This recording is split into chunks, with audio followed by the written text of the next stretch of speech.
What's up everyone, this is Chalay. Welcome back to another video. Today is the day when I will finally put together all the components that I have been unboxing and sharing my thoughts with you all.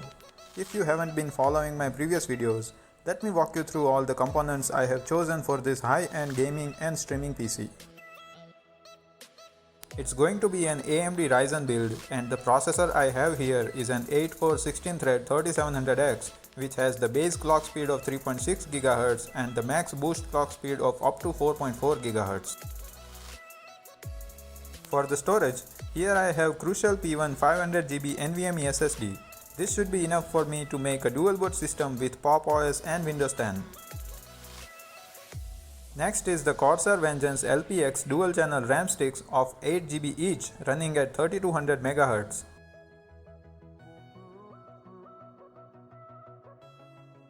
The motherboard is the legendary MSI B450 Tomahawk Max, which is compatible with Ryzen 3000 series processors right out of the box.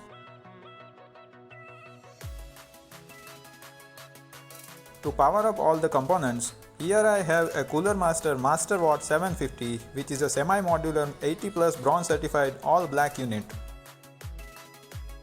Gigabyte RTX 2070 Super Gaming OC 3x8G is the beast graphics card and will be able to run any games at 1440p high settings and even 4K medium settings. And lastly, to put everything in, the cabinet I have here is a Cooler Master Masterbox MB511, which comes with 3 RGB fans in the front and 1 non-RGB fan in the back.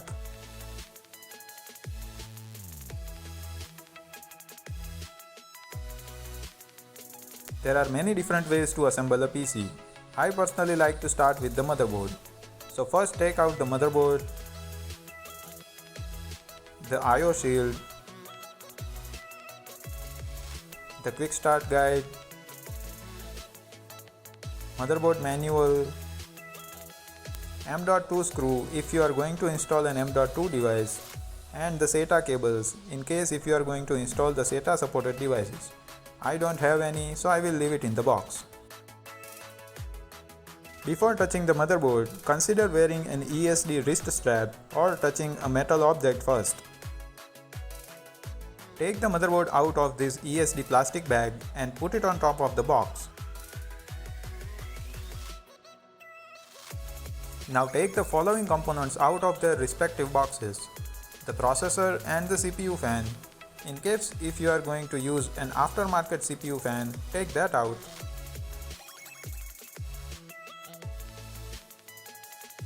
Next is the M.2 device.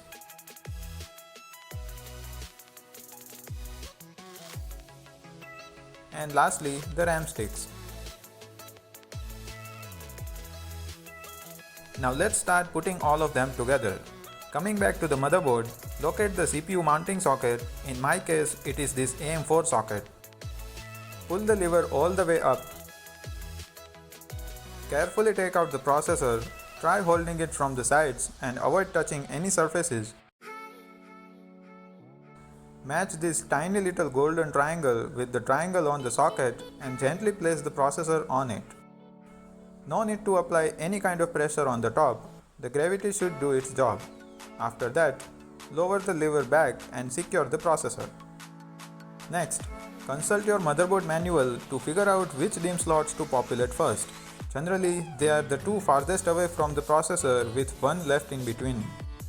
If you are using the same motherboard as mine, you will be installing the RAM sticks on A2 and B2 to make use of dual channel mode. Once you have figured out the slots, open these switches, line up the notch on the RAM sticks with the notch on the DIMM slot, drop the stick on the slot and apply equal pressure on both sides of the stick until you hear a click or see that the switches are closed automatically. Now is the right time to install the M.2 drive. Figure out the form factor of your M.2 device and move this standoff accordingly. Insert the drive at 30° angle. Now take out the M.2 screw which we took out from the motherboard box. Hold down the M.2 drive and install the M.2 screw to secure it. Now that we are done with the installation of processor, RAM sticks and the M.2 drive, the last thing you need to install is the CPU fan. I will be using this Wraith Prism cooler which comes with 3700X processor. This cooler has 3 wires coming out of it. First one is this system fan cable which will get connected here. The next one is the RGB cable which will use this RGB header. And the last one is the USB cable which gets connected here. My strategy is to install the cooler such that I can route the cable from behind the motherboard. In case if you are using different cooler, consult the manual and install it. I will install mine and see you in a bit. With that, we are done with everything that needs to go on the motherboard before we proceed to moving it into the cabinet. So now, let's take out the cabinet and start working on it. By the way, I will leave links to my unboxing and review videos in the description of all the components I have used in this build.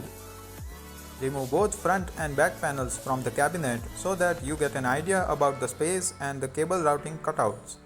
Take out all the accessories that come with your cabinet and lay it down on the back. Now the first thing you will need to install is the I/O shield which we took out from the motherboard box. Line it up and apply pressure on the edges until you see that it's secured. Figure out the form factor of your motherboard and find out all the standoff points in the cabinet. Mine is the RTX motherboard and requires 9 standoffs. This cabinet already comes with 2 pre-installed, and for the remaining you will need these standoffs which come with the cabinet accessories.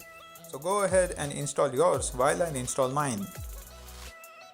Now hold your motherboard by fan like this and insert it at an angle matching with the I/O shield and gently place it on top of the standoffs. Once you think it is placed well and doesn't move, secure it by installing these screws on the standoffs.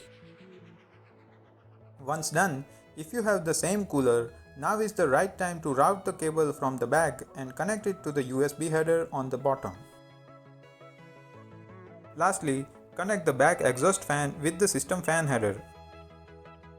Now let's start working on the back of the cabinet and routing the cable to the other side.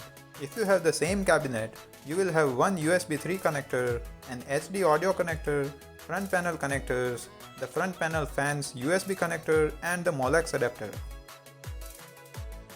Now is the right time to install the PSU.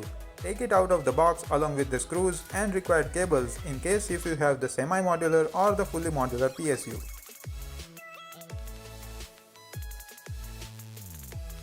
For this build, I will need only 2 cables, a PCIe cable for powering the graphics card and a peripheral cable for powering the front panel DC fan via the Molex adapter. Insert the PSU into the PSU shroud, fans facing down, and secure it by installing the screws that came with the PSU. Once done, let's start connecting the PSU cables into the motherboard. The first one is the 24-pin RTX main power connector which goes here, and the next one is the 8-pin CPU power connector which goes here. Now let's take out the last component which is the graphics card. The one I have here is the Gigabyte RTX 2070 Super Gaming OC 3X 8G, which is the triple fan version of 2070 Super and is factory overclocked, making all the cores running at 1815 MHz. It has DLSS 2.0 support, and the NVENC encoder can help you with streaming with little to no load on your CPU. Consult your motherboard manual and figure out which PCIe X16 slot is suitable for your graphics card and remove relevant 2 back panel brackets, making room for graphics card output.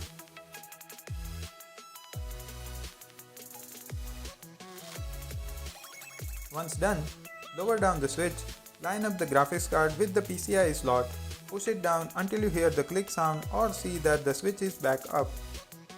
Now secure the graphics card by reinstalling those removed screws and make sure that it's not moving or loose.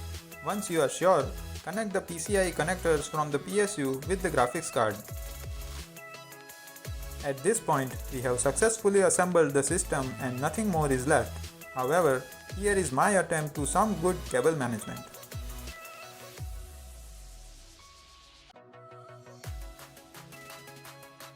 Moment of truth, it worked. To make sure that everything is installed properly, Let's go to the BIOS and see if the components are getting identified properly.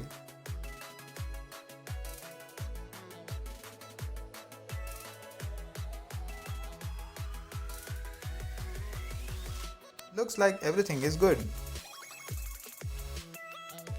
I will release a separate video demonstrating the benchmark results along with the gaming and streaming performance.